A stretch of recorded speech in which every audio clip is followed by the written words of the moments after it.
So in our case, we want our fan just to move a little bit up and down. So I'm going to put in a value of -2.5 and +2.5. So 2.5 to 2.5, and then we're just using our user input to go between these two values. You see at the moment I'm moving my mouse hardly at all, and it's going straight between these two values with hardly any transition. So we need to use an expression value to reduce the extent at which our user input is giving values. We need to basically feed our relative value a much smaller value than it's currently receiving. So I'm just going to put here a divided by 100. So we should have 100 times less input coming into our limit relative value. Okay, so this is looking a lot better. I'm moving the mouse pretty much the extent of the screen, and that's moving in between these two start and end values. So what I want to do now is take this over as a shortcut and use this for the rotation of our dial. So where is our dial?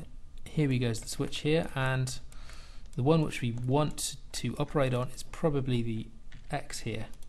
Now I'm a bit too far away from it at the moment, so I'm just going to move the walk-through camera a little bit closer.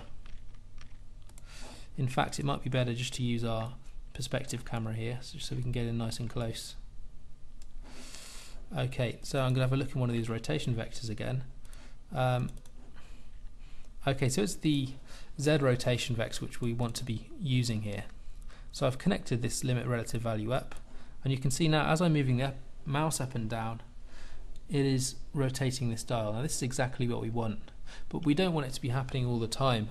We only want this rotation to occur when this switch is activated. So what I'm going to do now is disconnect it from here and delete this shortcut, and let's go back to the logic and create some further logic so that this is only enabled once our switch is turned on. So the first thing we want to do is get an if channel from the channel list. Let's drag that in, and also now what we want to do is take a shortcut from the value here, which is basically telling us whether our switch is on or off. Now at the moment this is just called value, which is a bit confusing because as you build more and more complex logic trees, it becomes more important to label your channels, because then you can see what's going on. Otherwise you can get lost quite easily. So let's call this switch on question mark. So we know this is the state of our switch. So I've connected this up here, and this is all going up to our dial rotation now. And what I want to do now is take a shortcut from our limit relative value and now take it back over to the rotation for our switch again. And you'll see we'll have another problem here. You can see even though we've created this logic over here which should only enable this rotation when the switch is on, it's being called all the same. Now the problem with that is that we've just taken a shortcut from our limit relative value, and so it's being called over by the rotation for our dial here. Now this isn't what we want to do, and the solution to get around this is to copy this into another value, and then we'll use that value for the rotation of our dial. So I'm going to go over to set value, and we're going to set this value into another value here. Now this is another function of the set value channel. You can see, as well as specifying a channel a value which you want it to set from inside it, what it can also do is take the value which you link to its first child link position, and it can copy and paste that into all of the values you connect after it. So at the moment what's going to happen is, as soon as this set value is called, it's going to copy this value here from our limit relative value and paste it into the child here. So we can now use this as the rotation for our dial.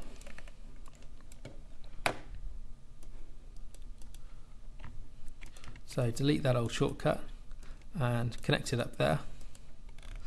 And so now if I put it in run mode, you can see I'm moving the mouse up and down and nothing's happening. And as soon as I click and hold down on our switch, you can see now it's working. As soon as I let go and disable the switch, the rotation is no longer occurring. So this is exactly what you want. All we need to do now is tune, basically tune how much rotation is occurring, and also we really want our switch to remain red whilst our switch is turned on. At the moment, as soon as we move our mouse away from the switch, it goes unread again, even though it's still active and we're still rotating it. So let's now create some logic that makes our dial turn red either when the mouse is over it or when the switch status is 1. So let's first take a shortcut from our switch status value. So switch on value, I've got a shortcut from that, and taking it over to the material emissive vector for our dial. Now what we need is an expression value. So we've got our expression value here, and we're going to link up the two of them to the expression value and double click our expression value, and in here what I want to do is put A or B. Now that means if either of these values is 1 or greater, it will then give a value of 1. So let's link that up now to the emissive and see if that works. So you can see mouse over is working, so as soon as we put our mouse over the switch, it tells us this is the switch and it'll work. So then when we put the left mouse up, you can see even though the mouse is no longer over the object, the emissive is still red on our dial because the switch status is at 1. As soon as I let go and the switch is turned off, it becomes unread again. So that's pretty much what we want with the switch. The next stage is linking the interface to the fan. Let's first focus on using the dial to speed up and slow down the fan. So let's go over to our logic we've created over here, and the value which we're currently using for our rotation, let's rename that. So we can call this fan slash dial rotation. So we know what this value is now.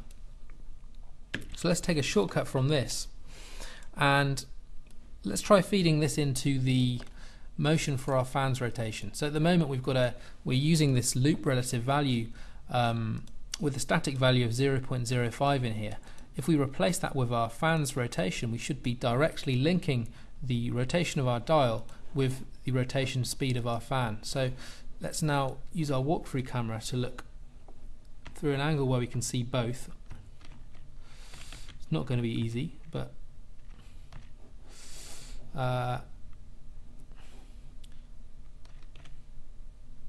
something like that kind of works.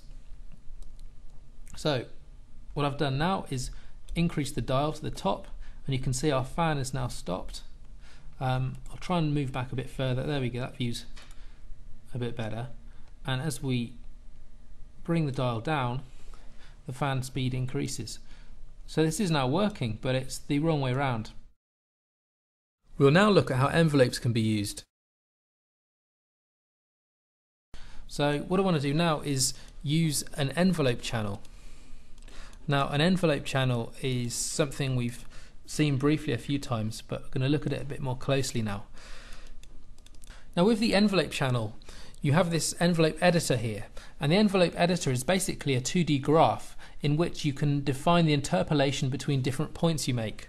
So with the envelope channel, you can see it accepts a value as its child, and what happens, that value as its child is represented by one axis on this graph. Now the other axis on the graph you can define basically by putting points in wherever you like, and by doing this you can create quite complex and interesting characteristics as the value changes. So let's start by adding some keys in our envelope editor. So if we click the new key button, let's start by adding a key at -2.5, and here we want to give an output value of 0, so that's fine. And let's create another key at 2.5, and here we want to give an output value of 1. So let's now go and zoom in on our keys we've just created here, and what you can see here is we have a linear interpolation between these 2 points. But the great thing about the envelope editor is that you can use these tension, continuity and bias buttons on the left here to change the interpolation between points. See, if I put my mouse over the tension point here and hold down my left button and move the mouse up and down, you can see the interpolation curve is changing quite a lot. So by using a combination of these different settings here, you can really change the interpolation behavior and get all sorts of interesting results. So anyway, I'm going to reset both of these and leave them as they are. So let's now check this out and see how it works in the project. So we're going to give it an input of our fan dial rotation, and then the envelope is going to be the output, which is going to be fed into our fan. So if we now go